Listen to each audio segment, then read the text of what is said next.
I feel like I've been really harping on Blue Yellow Boa. She's been our matchup the last 3 videos. I'm tired of this, Grandpa. That's too damn bad! I'm very excited to see how Sabo matches up against Boa. This was a leader I was kind of playing a lot. I took him to a treasure cup and did pretty well. So I'm very interested to see how this is going to play out. So he won the dice roll. We won't be getting our favored second curve, but I can't complain about having stage in my opening hand. It really gets this deck going. I usually put my 6 cost Sabos in my trash to get full maximum value out of my dragon plays when I have the Dawn for it. That's why I love seeing stage so early, so we'll just grab a Morley here. I'm not gonna lie, I was a bit nervous playing this matchup because of how we like to get down on life early to turn our leader effect on, but we also just can't let his board run wild, so I know I'll have to take life card from his leader effect as well. We're going to play out Captain's Assemble to fill up our trash and to find our dragons, and it looks like we do find one. When I saw the second Sabo, I did get a little nervous because we were going to have to see every single one of our dragons now to get those out of there, but we have stage, so I wasn't too worried about it.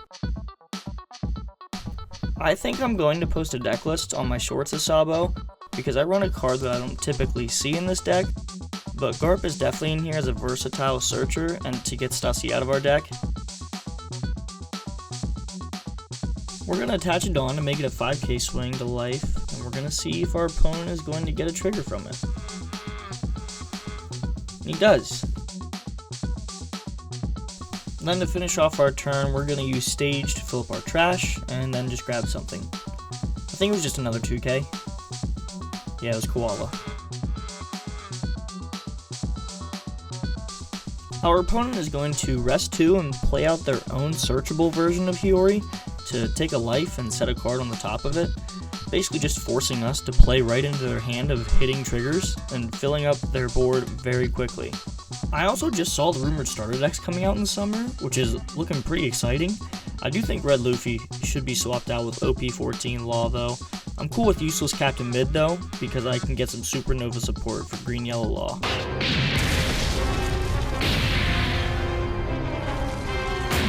Haha, sorry to all my kid fans out there. Anyways, back to the game. He's going to use his Gorgon Sister's Bane to show us some of his hand, and then he's going to swing into me. I'm a 4k leader right now, so it would be a complete waste of resources to counter right now on any of these swings, I think.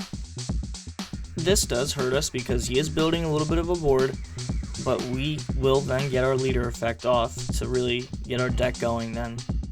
I wonder what's going to be in that red-black Sabo starter deck though. I mean, I know what I want for it. I want like a 5-6 cost rush card. I think that would be sick. A searchable rush card for mid-game with this deck, I think it truly needs that. We're going to go searching the stage, trashing another Morley, which I think is a little crazy. We compensated and took a 2k Koala last time, and we get a Rush Dragon. So, I mean, it works out, but I feel like I'm kind of killing myself with counter power. Then we're going to rest 4 and bring out our boy Hack. Now this is when our leader effect can now be turned on after I give Sabo the Dawn card. Because Hack on board is actually an 8 cost, so all my characters and leader will get plus 1000 power the entire time a Dawn card is on Sabo. And we're going to give them another trigger. God, I hate this deck. I need to meet the person who thought of making this deck and just punch them in the face. In what universe are we giving a deck Pudding and then Unblockable, and on top of all of it, the entire deck is just triggers? It's just insane. I genuinely can't believe I'm being rage baited by a One Piece deck right now, but it's fine. I sleep snug as a bug in a rug, knowing that this deck just dies to Purple Yellow Robin. At this point in the match, I'm sweating a little bit. He's got quite a good board going right now, and I have a singular Hack just chilling there. It's not looking good, Bev. It's not looking good.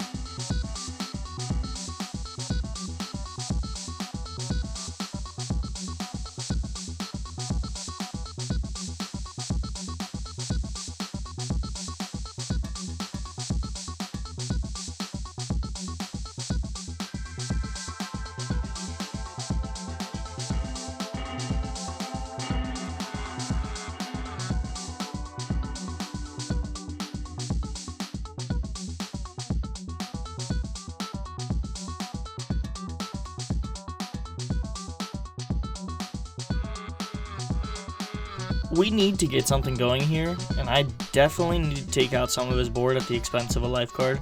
So we're going to go searching. There's only one card I'm looking for in the search, and it's the card I was talking about a little bit ago. Yep, right there it is. Rush, 5 cost Luffy. This is what I hope they put in the starter deck, something like that, a Revolutionary Army searchable card like Luffy. Because Luffy's one attacking to give Arrested Dawn to anybody is so nice, and it's so easy to just give it to Sabo to give him the plus 1000, and then Luffy in return will get the plus 1000 as if he gave the Arrested Dawn to himself.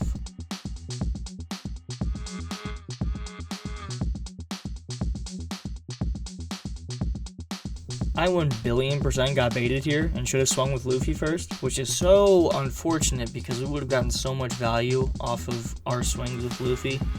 But now our turn is over.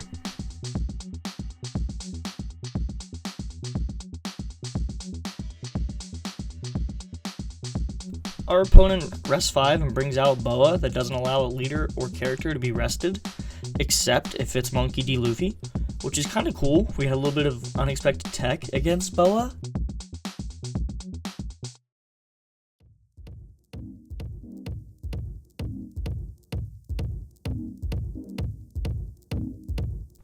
As mentioned before, it is looking a bit grim out here. What I do want is to get the blocker Boa off the board, because on our next turn, we're going to full commit on getting rid of his entire board.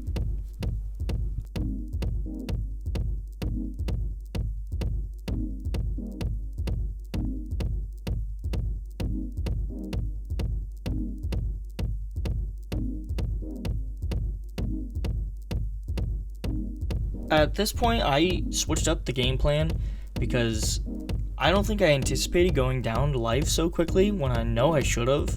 So I had to pitch a dragon, and I think I'm looking for some counter power here.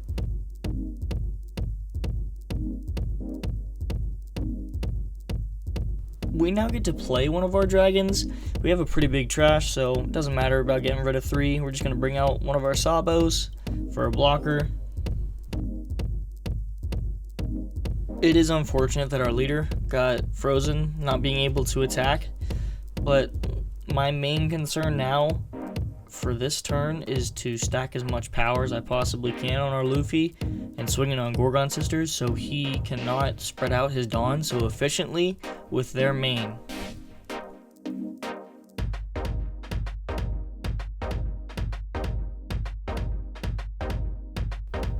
Absolutely heartbreaking he had enough counter for it. I really wanted Gorgon Sisters off that turn.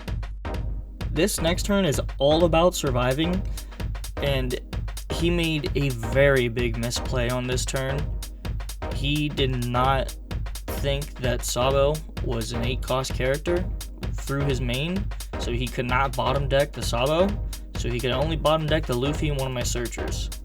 This is definitely when the tides shift in the match, because it is huge that we got our Sabo still on the board to block for us. The plus side about Sabo is he generally has a very big hand size, and when his leader effect is on, it feels so much nicer to counter. Like, I don't have to give him 2 cards for some of these 7k swings. But I do think this was a misplay here. He knew Sabo had plus 1000 power, so that swing wasn't going to go through. We now have 0 life, so there's really no repercussions to Boa's effect anymore, so he can just attack the board. I think I'm just grabbing a 2k here. I wasn't looking for anything in particular because we already found that 8 cost Dragon Rusher. So I think it all just comes down to how I can clear the board this turn.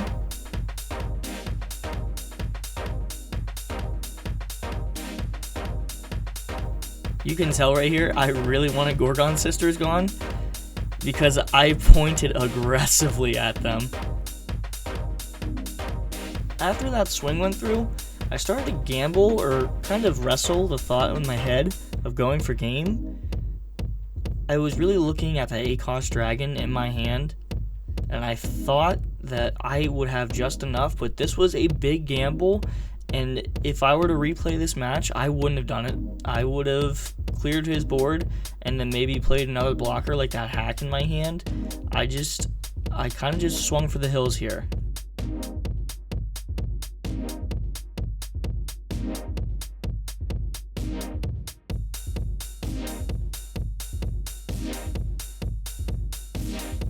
I don't quite understand Boa's deck in its entirety.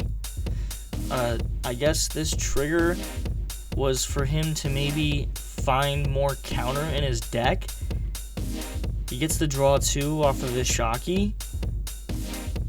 I'm not too sure, but I feel like that was the plan.